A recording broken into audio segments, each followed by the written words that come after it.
چې موسی علیہ السلام الله تعالی ته فرمایل چې الله ما ته یو خاصه وظیفه راکړه نو الله تعالی ورته وویل چې لا اله الا الله سواء لا اله الا الله نه موسی علیہ السلام ته چې دا خورسو کوئی نو الله تعالی ورته فرمایل چې موسی دا ټول کائنات یو طرف ته شي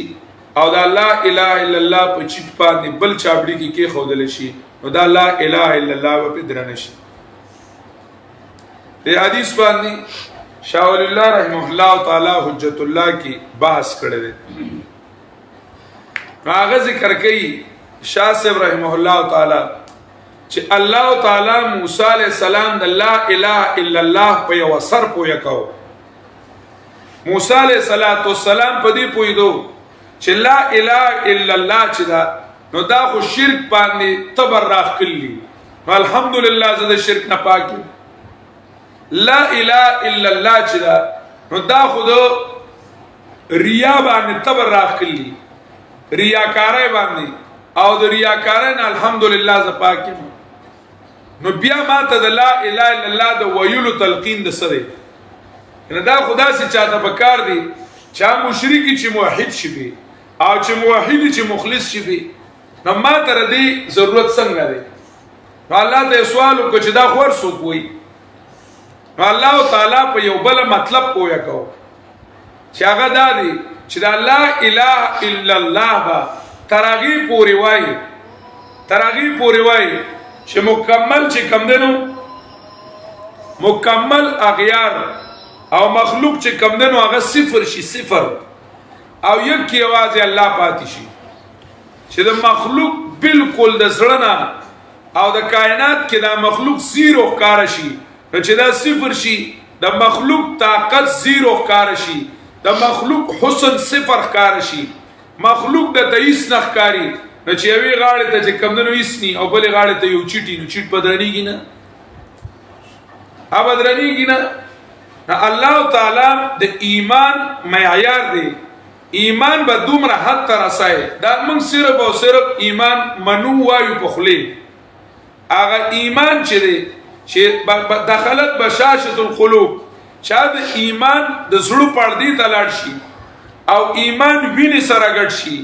ایمان د اډوکو سره ګډ شي ایمان ټول بدن ته لاړ شي موږ دا مهنت نکو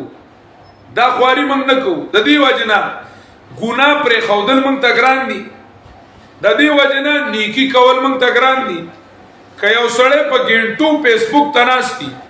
زنانه په ګینټو غیبت تناستی او په ګینټو چغله تناستی یا د جامو صفت تناستی دا بستړي نشي یا تاویل او ماویل تناستی چې د پردیس پک او خپل درنه وي او ناستی په دې بستړي نشي خو کچرته د موږ خبر راشي وای د املا مې دا سدړ کوي او خپون اخلاص شوما د خپون او اخلاص مستبیا ډډی ماتی دي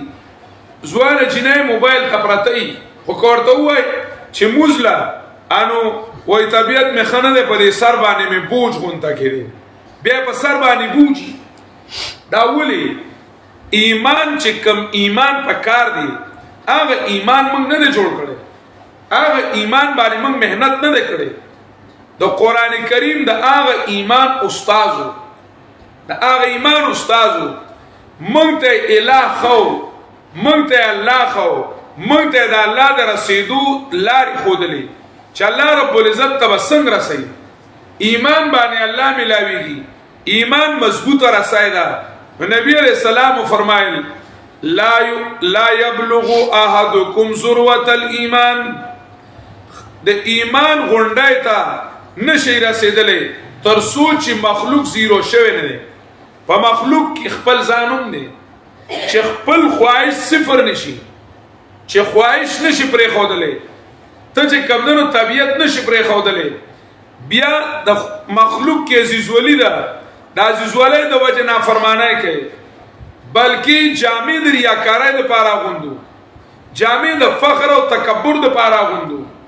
د ریاکارۍ دپاره سر هم د ریاکارۍ دپاره منګزو هر څه چې کمدنو د مخلوق دپاره دي ډوډۍ خوراک هم د مخلوق د پاره وي چېر خلق بسوي داسې چلې واغه سي چلې ارس کې مخلوق ته الله تعالی کوم ځای کې دی الله نه په منځ کې شته نه چې کمنو په ګناونو بچ کېدو کې شته که ګناونو نه ځان بچ کو نو د دې لپاره چې دا مخلوق پسوي الله سره به کېږي خدا مخلوق پسوي لکه الله رب العزت ناراضه کول مونږ ته اړو کار نه ښکاري دا اړو مونږ ته کار نه ښکاري او دارنګي که رسمونه رواجونه کولی او راته ویل چې ولې کوي ویره که نه کوو نو پرتوګو موزي خلک بسوي زندگی ټوله د رسمونو د رواجونو ډکه ده مونږ ته الله تعالی رضا کول ګران دي مخلوق منافقانو صفت قرآن کریم کې الله دا وی یحلفون بالله لکم لیرزوکم والله ورسوله احق ان يرضوه ان كانوا مؤمنين د ایمان تقاضا دا ده چې الله او پیغمبر رضا کول بوته دار سره مخ کی وي